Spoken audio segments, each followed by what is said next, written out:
ಕಾಂಗ್ರೆಸ್ ಪಕ್ಷಕ್ಕೆ ಆಶೀರ್ವಾದ ಮಾಡಿ ಅಧಿಕಾರಕ್ಕೆ ತಂದಿದ್ದಾರೆ. ಆ ಮತದಾರರಿಗೆ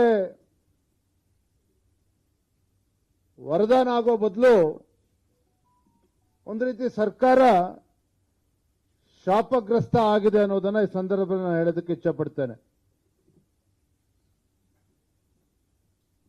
ನೋಡಿ, ಬೆಲೆ ಏರಿಕೆ ಅಂತ ಹೇಳಿದ್ರೆ ಎಲ್ಲ ವಿಚಾರದಲ್ಲೂ ಈಗಾಗಲೇ ವಿದ್ಯುತ್ ದರ ಪ್ರತಿ ಯೂನಿಟ್ಗೆ ಏಪ್ರಿಲ್ 1ನೇ ತಾರೀಕಿಂದ ಪ್ರತಿ ಯೂನಿಟ್ಗೆ 36 ಪೈಸೆ ಈಗಾಗಲೇ ಜಾರಿ ಮಾಡಿದ್ದಾರೆ.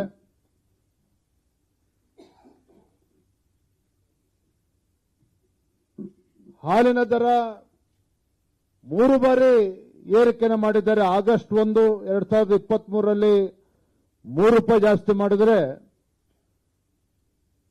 ಜೂನ್ 25, 20, 24ರಲ್ಲಿ 2 ರೂಪಾಯಿ ಜಾಸ್ತಿ ಮಾಡಿದ್ರು.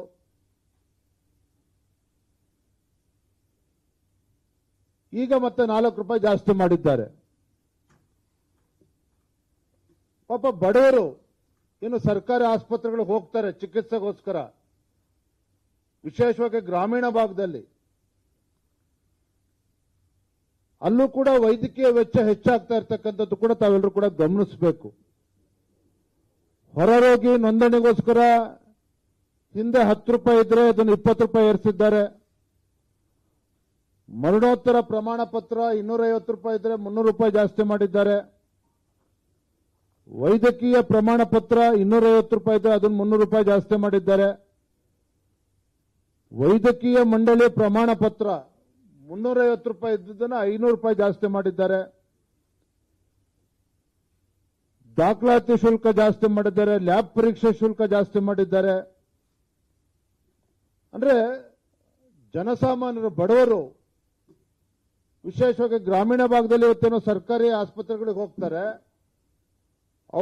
ಅವ್ರಿಗೂ ಕೂಡ ಬರೆ ಎಳಿತಕ್ಕಂಥ ಕೆಲಸ ಈ ರಾಜ್ಯ ಸರ್ಕಾರ, ಕಾಂಗ್ರೆಸ್ ಸರ್ಕಾರ ಮಾಡಿದೆ. ಮತ್ತೊಂದು ಕಡೆ ಮುದ್ರಾಂಕ ಶುಲ್ಕ, ದತ್ತು ಸ್ವೀಕಾರ ಪತ್ರ 500 ರೂಪಾಯಿ ಇದ್ರೆ ಈಗ 1000 ರೂಪಾಯಿ ಮಾಡಾಗಿದೆ.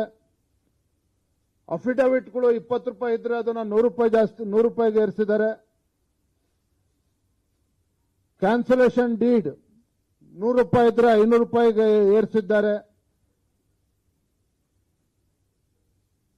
ಮಾರ್ಟಿಗೇಷನ್ ಏನಾದ್ರು ಮಾಡ್ತಾ ಇದ್ರೆ 100 ರೂಪಾಯಿ ಇದ್ರೆ ಅದನ್ನು ಕೂಡ 200 ರೂಪಾಯಿಗೆ ಏರಿಸಿದ್ದಾರೆ.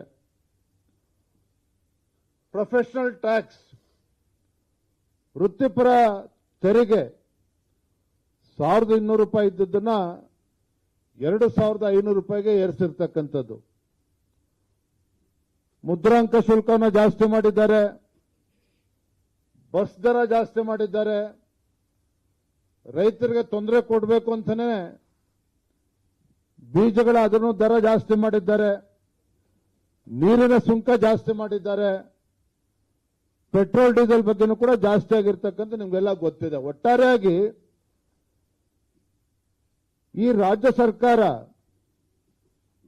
ನಾಗಲೇ ಹೇಳಿದಾಗೆ ಜನಸಾಮಾನ್ಯರಿಗೆ ಅಥವಾ ಮತದಾರರಿಗೆ, ಯಾವ ಮತದಾರರಿಗೆ ಆಶೀರ್ವಾದ ಮಾಡಿ ರಾಜ್ಯದಲ್ಲಿ ಆಡಳಿತ ನಡೆಸೋದಕ್ಕೆ ಅವಕಾಶ ಮಾಡಿಕೊಟ್ಟಿದ್ದಾರೆ, ಆ ಮತದಾರರಿಗೆ ಒಂದು ರೀತಿ ಶಾಪ ಕೊಡ್ತಕ್ಕಂಥ ಕೆಲಸ ರಾಜ್ಯ ಸರ್ಕಾರ ಮಾಡ್ತಿದೆ ಬೆಲೆ ಏರಿಕೆ ಮೂಲಕ. ಹಾಗಾಗಿ ಜನಸಾಮಾನ್ಯರು ಪರದಾಡ್ತಾ ಇದ್ದಾರೆ. ಈ ನಿಟ್ಟಿನಲ್ಲಿ ಇವತ್ತು ಭಾರತೀಯ ಜನತಾ ಪಾರ್ಟಿ ಒಂದು ವಿರೋಧ ಪಕ್ಷವಾಗಿ ಈ ರೀತಿ ಒಂದು ರಾಜ್ಯ ಸರ್ಕಾರ ನಿರ್ದಾಕ್ಷಿಣ್ಯವಾಗಿ ಬಡವರಿಗೆ ಬರೆ ಎಳಿತಕ್ಕಂಥ ಕೆಲಸ ಏನು ಮಾಡ್ತಾ ಇದ್ದಾರೆ, ಇದರ ವಿರುದ್ಧ ನಾವು ಹೋರಾಟ ಮಾಡಬೇಕು, ಪ್ರತಿಭಟನೆ ಮಾಡಬೇಕು. ಈ ರಾಜ್ಯ ಸರ್ಕಾರ ತೆಗೆದುಕೊಂಡಿರ್ತಕ್ಕಂಥ ಈ ನಿರ್ಧಾರದಿಂದ ಹಿಂದೆ ಸರಿತಕ್ಕಂಥ ಕೆಲಸವನ್ನ ನಾವು ಮಾಡಬೇಕು, ಹೋರಾಟದ ಮುಖೇನ ಅಂತ ಹೇಳಿ ನಾಡಿದ್ದು 2ನೇ ತಾರೀಕು ಏಪ್ರಿಲ್ 2ನೇ ತಾರೀಕು ಬೆಂಗಳೂರಿನ ಫ್ರೀಡಂ ಪಾರ್ಕ್ನಲ್ಲಿ ಬೆಳಗ್ಗೆ 11 ಗಂಟೆಗೆ ನಮ್ಮ ಅಹೋರಾತ್ರಿ ಧರಣಿ ಪ್ರಾರಂಭ ಆಗ್ತದೆ. ಈ ಒಂದು ಅಹೋರಾತ್ರಿ ಧರಣಿನಲ್ಲಿ ನಮ್ಮ ಪಕ್ಷದ ಎಲ್ಲ ಶಾಸಕರು, ವಿಧಾನ ಪರಿಷತ್ ಸದಸ್ಯರು, ಮಾಜಿ ಶಾಸಕರು, ಮಾಜಿ ವಿಧಾನ ಪರಿಷತ್ ಸದಸ್ಯರು, ಕಳೆದ ವಿಧಾನಸಭಾ ಚುನಾವಣೆಯಲ್ಲಿ ಸ್ಪರ್ಧೆ ಮಾಡಿರ್ತಕ್ಕಂಥವರು, ರಾಜ್ಯದೆಲ್ಲ ನಮ್ಮ ಪದಾಧಿಕಾರಿಗಳು ಮತ್ತು ನಮ್ಮ ಜಿಲ್ಲೆಯ ಎಲ್ಲ ಅಧ್ಯಕ್ಷರು, ಕಾರ್ಯಕರ್ತರು ಕೂಡ ಭಾಗವಹಿಸ್ತಾ ಇದ್ದಾರೆ. ಈ ಒಂದು ಅಹೋರಾತ್ರಿ ಧರಣಿ 2ನೇ ತಾರೀಕು ಬೆಳಗ್ಗೆ 11 ಗಂಟೆ ಪ್ರಾರಂಭ ಆಗ್ತದೆ. ತದನಂತರದಲ್ಲಿ ಯಾವ ರೀತಿ ಇದನ್ನು ತುದಿ ಮುಟ್ಟಿಸಬೇಕು ಅದನ್ನು ನಾವು 2ನೇ ತಾರೀಕು ನಿಶ್ಚಯ ಮಾಡ್ತೇವೆ. ಅದಾದ ನಂತರದಲ್ಲಿ ಏಪ್ರಿಲ್ 5ನೇ ತಾರೀಕು ರಾಜ್ಯದ ಎಲ್ಲ ಜಿಲ್ಲಾ ಕೇಂದ್ರಗಳಲ್ಲಿ ಮತ್ತು ತಾಲೂಕುಗಳಲ್ಲಿ, ಮಂಡಲದಲ್ಲಿ ಎಲ್ಲ ನಮ್ಮ ಕಾರ್ಯಕರ್ತರು ಬೀದಿಗಿಳಿದು ಪ್ರತಿಭಟನೆ ಮಾಡ್ತಾರೆ, ಹೋರಾಟ ಮಾಡ್ತಾರೆ. ಈ ರಾಜ್ಯ ಸರ್ಕಾರದ ಜನವಿರೋಧಿ ನೀತಿಯನ್ನು ಅನುಸರಿಸ್ತಾ ಇದೆ.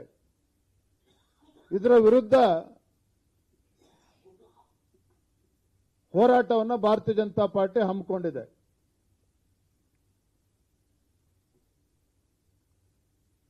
ಎರಡನೇ ವಿಚಾರ ಬಹಳ ಮಹತ್ವವಾಗಿರ್ತಕ್ಕಂಥದ್ದು, ಬಹಳ ಪ್ರಮುಖವಾಗಿರ್ತಕ್ಕಂಥದ್ದು. ಇತ್ತೀಚೆಗೆ ಮಾನ್ಯ ಮುಖ್ಯಮಂತ್ರಿಗಳು, ಹಣಕಾಸು ಸಚಿವರು ಬಜೆಟ್ ಅನ್ನು ಮಂಡನೆ ಮಾಡಿದ್ದಾರೆ. ಬಜೆಟ್ನಲ್ಲಿ ಯಾವ ರೀತಿ ಅಲ್ಪಸಂಖ್ಯಾತರಿಗೆ ಅಥವಾ ಮುಸಲ್ಮಾನರಿಗೆ ಓಲೈಕೆ ಮಾಡ್ತಕ್ಕಂಥ ನಿಟ್ಟಿನಲ್ಲಿ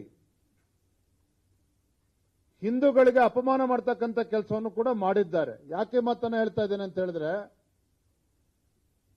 ದೇಶದ ಯಾವುದೇ ರಾಜ್ಯದಲ್ಲಿ ವ್ಯವಸ್ಥೆ ಇಲ್ಲ. ಸರ್ಕಾರಿ ಕಾಮಗಾರಿಗಳಲ್ಲಿ 4% ರಿಸರ್ವೇಶನ್ ಅನ್ನು ಕೊಟ್ಟಿರ್ತಕ್ಕಂಥದ್ದು. ಇದು ಸಂಪೂರ್ಣವಾಗಿ ಕಾನೂನಿನ ವಿರುದ್ಧವಾಗಿರ್ತಕ್ಕಂಥದ್ದು.